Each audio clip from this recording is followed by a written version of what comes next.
सबको यह तो पता है कि युग चार होते हैं, सतयुग, द्वापर युग, त्रेता युग और कलयुग। लेकिन यह बहुत ही कम लोगों को पता है कि इन चार युगों में आपस में क्या समानताएं हैं और क्या असमानताएं हैं।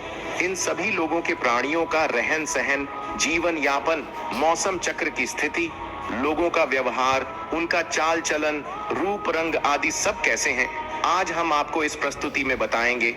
तो साथियों, इन जानकारियों को मिस मत कीजिएगा और वीडियो को अंत तक देखते रहिएगा। जैसा कि हम सभी जानते हैं, वर्तमान में कलिकाल यानी कि कलयुग चल रहा है। धार्मिक ग्रंथों के हिसाब से देखा जाए तो कलयुग को लेकर ऐसी भविष्यवाणियां की गई हैं जिन पर विश्वास नहीं होता है। लेकिन हैरानी की बात तो यह है कि इनमें से कई भविष्यवाणियां सच्ची हो सकती हैं और भगवान श्री कृष्ण द्वारा जो भविष्यवाणियां की गई थीं, बिल्कुल सच साबित हो सकती हैं। पृथ्वी का अंत कब और कैसे होगा, इसको लेकर भगवान श्री कृष्ण ने कुछ भविष्यवाणियां की थीं, जिनके बारे में आज हम आपको बताएंगे। तो आराम से बैठकर नॉलेज भरा यह वीडियो देखते रहिए, लेकिन चैनल को अभी से सब्सक्राइब कर दीजिए, क्योंकि बाद में हो सकता है कि आप ज्ञान गंगा में गोते लगाते हुए खो न जाएं। तो सुनिए साथियों, सबसे पहले हम आपको सतयुग के बारे में बताएंगे।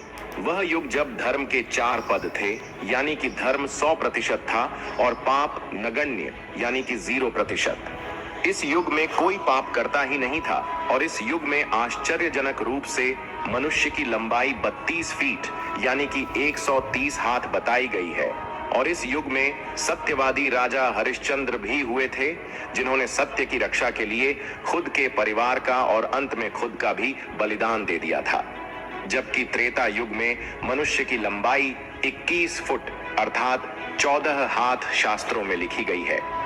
इस युग में पाप की मात्रा 25% होती है और पुण्य की मात्रा 75% होती है। इस युग में श्री हरि विष्णु भगवान ने वामन का और राम जी का अवतार लिया था और इस युग में राजा बलि ने 3 पग धरती वामन भगवान को दान में दे दी थी और वामन भगवान ने उन्हें 3 पग में पूरा ब्रह्मांड नाप लिया था। राक्षस राज रावण सीता का अपहरण करने के बाद उसे छू भी नहीं पाए थे। अब द्वापर युग की बात करें तो इस युग में धर्म के केवल 2 पद ही रह गए थे। इस युग में मनुष्य की लंबाई लगभग 11 फीट थी, यानी कि केवल 7 हाथ और पाप और पुण्य की मात्रा बराबर थी, यानी कि 50-50%। इस युग में आदि मनुष्य पापी थे और आधे मनुष्य पुण्यात्मा थे। इस युग में महाभारत का धर्म युद्ध हुआ था, जिसमें भगवान श्री कृष्ण ने धर्म की रक्षा के लिए पांडवों का साथ दिया था। अब वर्तमान काल यानी कि कलयुग की बात करें तो इस युग में धर्म का केवल एक ही पद रह गया है और इस युग में मनुष्य की औसत लंबाई लगभग 5.5 फुट है, अर्थात केवल 3.5 हाथ। इस युग में धर्म का सिर्फ 1/4 पर ही रह जाता है, अर्थात इस युग में पाप की मात्रा 75% होती है, जबकि पुण्य की मात्रा होती है केवल 25% है। ये कलयुग के बारे में श्री कृष्ण कहते हैं कि कलयुग में ये होगा जिसमें स्त्रियों को केवल अपने केशों पर ही रूपमती होने का गर्व होगा। कलयुग में स्त्रियां गरीब पति को त्याग देंगी और अमीरों के पास चली जाएंगी। उस समय केवल धन पुरुष ही स्त्रियों का स्वामी होगा। पुरुषों के रूप रंग या चरित्र का कोई महत्व नहीं रह जाएगा। कलयुग में थोड़े से धन से ही मनुष्य में घमंड की भावना आ जाएगी। उस समय लोग आपकी धन प्रभुता और लोकप्रियता के कारण ही आपसे संबंध रखेंगे। सारा धन घर बनाने में ही समाप्त हो जाएगा, जिससे दान पुण्य के काम नहीं हो सकेंगे और सारी बुद्धि केवल और केवल धन कमाने में ही लगी रहेगी। कलयुग में स्त्रियां अपनी इच्छा के अनुसार भोग विलास का अनुसरण करेंगी और ऐसे लोगों का राज्य होगा जो दोनों ओर से शोषण करेंगे, बोलेंगे कुछ और करेंगे कुछ, मन में कुछ और कर्म में कुछ, ऐसे ही लोगों का राज होगा।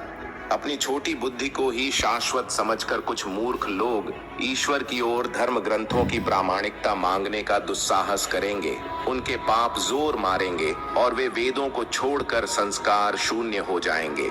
तब पूरी पृथ्वी पर केवल और केवल मलेच्छों का ही राज होगा। सबके सब राजा आचार विचार में मलेच्छी होंगे। यह सब एक ही समय में विभिन्न प्रांतों पर राज्य करेंगे, लूट खसोट कर अपनी प्रजा का खून चूस लेंगे।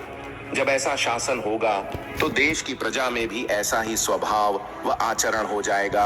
आपस में वे लोग भी एक दूसरे को उत्पीड़ित करते रहेंगे और अंत में सब के सब नष्ट हो जाएंगे।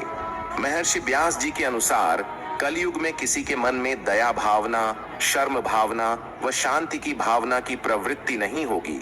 अन्याय से धन पैदा करने में ही सबकी रुचि होगी। कलयुग की प्रजा बाढ़ और सूखे से हर समय व्याकुल रहेगी। सबके नेत्र हमेशा आकाश की ओर लगे रहेंगे। वर्षा न होने की वजह से मनुष्य तपस्वी लोगों की तरह केवल पत्ते खाकर जी पाएगा और ऐसा भी कई समय तक नहीं हो पाएगा, क्योंकि कुछ समय के पश्चात वर्षा न होने के कारण वृक्ष भी खत्म होते जाएंगे। नाश का ऐसा तांडव बचेगा कि लोग स्वयं का आत्मदाह करने की कोशिश करेंगे। मैं इसी संदर्भ में भविष्य पुराण के अनुसार जब ब्रह्मा जी ने कहा कि हे नारद, भयंकर कलयुग आने पर मनुष्य का आचरण इतना बेकार हो जाएगा, योगी भोगी बन जाएंगे, इस संसार में परस्पर विरोध की भावना पैदा हो जाएगी। ब्राह्मण, क्षत्रिय, वैश्य को कोई नहीं पूछेगा, पर जिनके पास पैसे की अधिकता होगी वे शूद्र भी राज करेंगे। गांव में सभी दुखी रहेंगे। अपने धर्म को छोड़कर लोग दूसरे धर्म का आश्रय लेंगे। देवताओं का भी देवत्व नष्ट हो जाएगा और उनका आशीर्वाद भी किसी को फलीभूत नहीं करेगा। मनुष्य की बुद्धि को केवल मारकाट, लड़ाई झगड़ा, गाली गलौज अच्छा लगेगा। इस कलयुग में विभाग को धर्म नहीं माना जाएगा। शिष्य गुरु के भी गुरु बनकर उन्हें अपने अधीन रखेंगे। पुत्र भी अपने पिता धर्म का पालन नहीं करेगा। कोई किसी भी कुल में पैदा क्यों ना हो, लेकिन जो बलवान होगा कलयुग में वही सबका स्वामी होगा। महर्षि व्यास के अनुसार इस काल में अधर्म इतना भयंकर होगा कि 10-11 वर्ष की लड़कियां 13 वर्ष के लड़कों के साथ संभोग करके संतान उत्पन्न करने लगेगी। घोर कलयुग आने पर मनुष्य की औसत आयु केवल 20 वर्ष तक ही सीमित रह जाएगी। मैं ब्रह्म वैवर्त पुराण के अनुसार उस घोर कलयुग में मनुष्य की अधिकतम आयु केवल 20 वर्ष तक ही सीमित रह जाएगी। मैं ब्रह्म वैवर्त पुराण के अनुसार उस घोर कलयुग में मनुष्य की अधिकतम आयु केवल 3 वर्ष होगी और औसत आयु केवल 20 वर्ष होगी। 16 वर्ष की उम्र तक लोग वृद्ध कर जाएंगे और 20 वर्ष तक मृत्यु को प्राप्त हो जाएंगे। उस समय शरीर घटकर बौना हो जाएगा। कलयुग के अंत में संसार की ऐसी दशा होगी कि अंग कहीं पर भी नहीं होंगे। पूरी धरती बंजर हो जाएगी। तब एक बार फिर से पशुओं से आरंभ हुई धारा यह पृथ्वी वापस पशुओं में विलीन हो जाएगी। फिर होगा नए युग का आरंभ।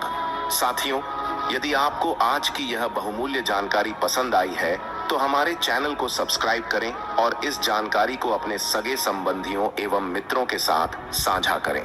कमेंट बॉक्स में अपने सुझाव अवश्य लिखें। धन्यवाद।